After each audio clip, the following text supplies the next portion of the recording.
So this is more of your sports period, because I'm talking about the sports part of, the life. It's 10:10 in the morning. I'm at Marbella, Spain. The water is heavy. The tides are high. The water is very, very cold. Nothing like what I've trained for. Amongst me are world's best triathletes. All of them, each one of them, have earned the right to be there. What am I doing there? I am amongst the 15 Indians who've been selected to represent India for the World Championship, wherein you swim for 1.9 kilometers, you cycle for 90 kilometers, and you run for 21 kilometers. Hold that image of me standing at the start line at Marbella. I'll bring you back to that image, because what happened in that water is the reason why I'm standing at the stage. Good morning, everyone. I'm Kapil Nayyar, a lawyer and chartered accountant by qualification. And over the last 15 years, I have completed more than 50,000 kilometers of running, more than 8,000 kilometers of swimming, and more than 1 lakh kilometers of cycling, which has helped me achieve the following finish lines. I have done more than 300 half marathons, more than 40 full marathons. I've done 3 ultra runs, one in the desert of Jaisalmer, one in Leh Ladakh, and one in Delhi at a stadium wherein you had to run for 12 hours at 100 kilometers. So I did one loop for 12 hours, 100 times. And alongside that, I've also completed 4 half Ironman and 1 full Ironman. But in all these finish lines, in all these kilometers, in all these loops, my biggest learning has been that the finish line was not the goal. And today, I'm here to share with you 3 learnings of what exactly I think the goal was. And my first learning is that there's no right age to begin. Whatever I've described in the previous 2 minutes, all just happened or all just started after I achieved the age of 33. I was not born an athlete. Sports was not a part of my identity for first 2/3 of my life. Like for everyone else, studies came first. So I became a chartered accountant. I got married. I opened a firm with a very close friend, a CA firm. I had 2 wonderful daughters. I used to play squash 3 to 4 times a week. So by the standards of the world, I had achieved whatever I was supposed to achieve at the age of 33. If you would have met me then, you would have said, I've achieved it. And I would have very proudly said yes. But then, at the age of 33, my story changed with a growing waistline, which was concerning me. That's when I met one of our clients and a good friend who told me that he did an overnight run. That was a concept I heard the first time. I asked him, you ran the whole night? To which he very casually said, yes. I laughed at him. I thought he was a madman. Maybe that's what you will be thinking about me today. But his story left the answer of what I was looking at. I thought if he could run the whole night, I could start my weight loss journey by maybe starting 500 meters. So I took a first step of 500 meters run. It was tough. It was tiring. But I didn't give up. I kept on continuing. I started increasing 500 meters every week. First year, and after that, I registered for a first half marathon. I completed it in 3 hours, 20 minutes. Very tough. Couldn't walk for 3 days after that. But the feeling was very different. The feeling of completion was something I didn't expect. Whatever I'd achieved before that was for someone, maybe to become a CA for my parents, starting a firm for the society, for a living, having 2 kids. This thing, no one actually forced me to do. My mother didn't wake up in the morning to give me dahi chawal in the morning before I used to go for a run. or go for my first marathon. But yes, this was the freedom I really enjoyed. So I didn't stop there. I lost some weight, but I thought this is something which is going to be with me forever. So what started as a habit became a hobby, then a passion, and now it's a ritual in my life. Let's see it from an example of a tennis match which is going on. The three type of people who are there. The players who are playing the match, completely engrossed in the match. Audiences who are seeing the match, aware of what's going on, engrossed, but have no role to play. And then there are outsiders, people walking outside the stadium, not even aware that a match is going on. So, for the first 33 years of my life, I was an audience, not even an audience actually. I was walking outside the stadium, not even aware that my life had an inherent potential to achieve whatever I've achieved. Then I walked in the stadium, walked through the stands, and become a player. So guys, if I could, at the age of 46, qualify for the World Championship and represent India, any one of you here can start anything, pick it up at any age, and continue and achieve the same. You can just get into the stadium, walk through the stands, and achieve anything and everything. So my first learning is very, very simple. There's no right age to begin. There is just one day that you decide. None of the start lines where I went for the runs or the triathlon events or anything, for none of those my medals mattered, or my qualification matters, or my degree mattered. What mattered was my showing up on a day-to-day basis. What RJ Rocky also said, koshish. So I kept showing on the days when it didn't matter, on the days when it was most important. I had other works to do, but I had to reach there. So my second learning is, there'll be ordinary mornings, but that will make you extraordinary person if you show up, especially on the days that you don't feel like. Let's take, I'll take a very simple example. What do you think is going in the mind of players like Virat Kohli or Messi, who play flawlessly in such pressure situations? In one of the interviews, a top player said, we don't think while we are playing. We think when we go back to the dressing room. Because the shots came out of our natural instinct. Natural is instinct, so it's when your conscious mind stops working. Your subconscious mind, which is trained through thousands of hours of practice, it reacts before you even have time to think. In a very simple term, most of you would have come driving over here. Remember the first few days when you were driving. You couldn't even maneuver the car easily. It was so tough. Now, you can have one hand in the steering, one hand on the phone, one eye to looking at someone telling them they're not driving right. It is not because of anything else, but because of day-to-day effort, day-to-day showing up on that. But driving is a necessity. What we are talking about is building talent. And when you build talent, because it's not a necessity, there'll be days when you don't feel like, but you have to. There'll be days when the alarm clock would become your greatest enemy. There have been days when I've been the only runner on the road, or only cyclist on the road, or the only swimmer in the pool, the first one. Even the guards look at me with amazement. But those are the days which matter. You'll not be photographed on a Tuesday morning run. No one is going to ask you how you felt when you started. But those are the days which helped me convert 500 meters to a 160 kilometer and complete an Ironman.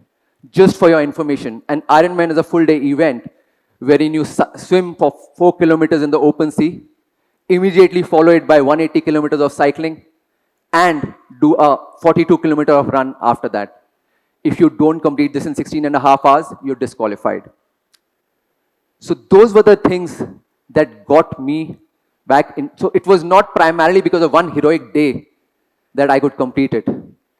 It was numerous amount of ordinary, invisible, unglamorous mornings which helped me complete and reach where I was. So the heroes that you feel are lucky are not lucky.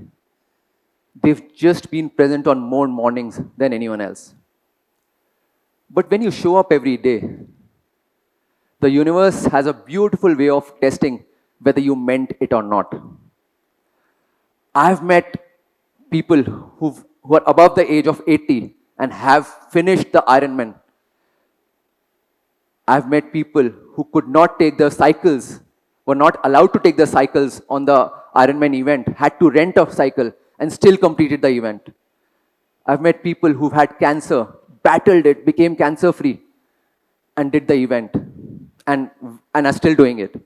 I've met people who were into addiction, drugs, smoking, weed, got out of it, started running, was tough, couldn't breathe, but then they became an athlete as well.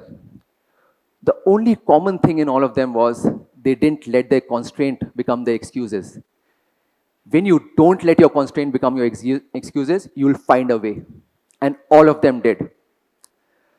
I also encountered this firsthand in the longest run that I had run, the Hell Run. Jaisalmer to Longewala border, 28 hours to finish. The maximum I had run before was 100.